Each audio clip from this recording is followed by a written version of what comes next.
Welcome back to the channel. To our new subscribers and those watching my content for the first time, thank you for checking out this video.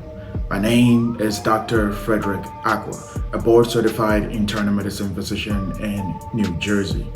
On this platform, we talk on faith, principles, and medicine. I took a 3-month pause, to adjust to my new role as an attending physician, and there's a lot to share going forward. The goal of today's video is to discuss the process of becoming a physician in the United States, discuss the difference between a board eligible and a board certified physician, and most importantly, to promote this field of medicine to every vision-oriented person out there interested in becoming a doctor. By the way, did you know that as of 2021, only 5.7% of active physicians in the United States identify as Black? Well, there's a lot to discuss. Let's go.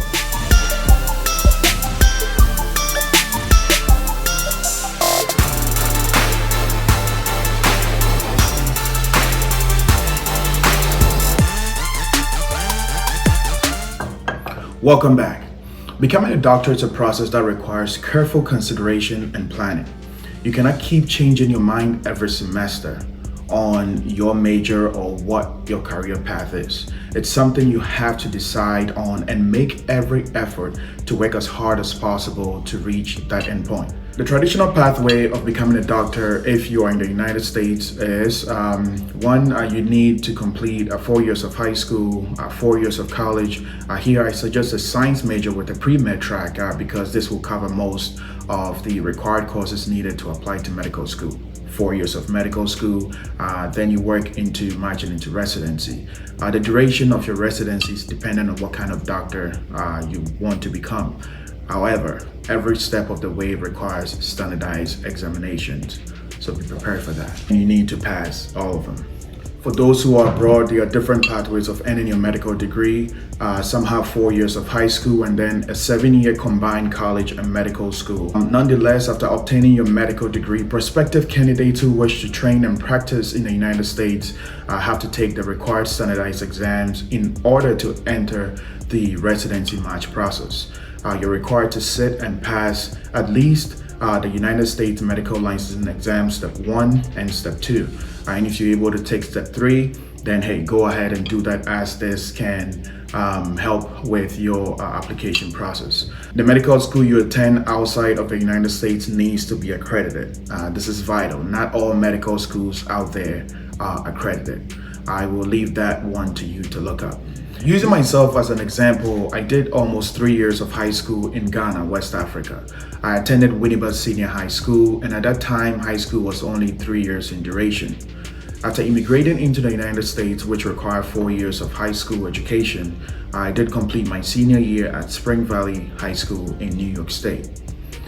At University at Albany, I earned degrees in biology and Africana studies as a minor. My medical school was out of the United States. I attended American University of Antigua College of Medicine, where 2 years were spent on the island and the remaining 2 years rotating through hospitals in the United States. I matched into internal medicine residency in 2020. As you saw in my previous video, I graduated in 2023. Now let's use my field of medicine as an example. After successful completion of residency, each graduate becomes board eligible to sit for the American Board of Internal Medicine Initial Certification Exam. After passing that exam, the graduate is now regarded as a board-certified internal medicine physician. Internal medicine doctors address the medical needs of people aged 18 years old and above. Every candidate has 7 years to pass the American Board of Internal Medicine exam, the ABIM, 7 years.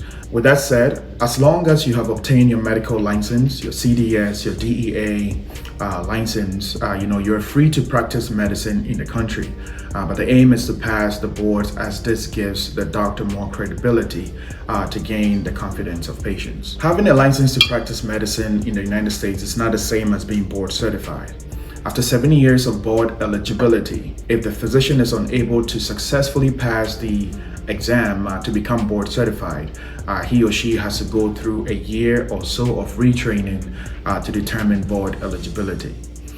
Those who are board certified have to recertify every 10 years since medicine keeps advancing and we keep learning new things through research. After graduation, those who pursue a more specialized field become fellows.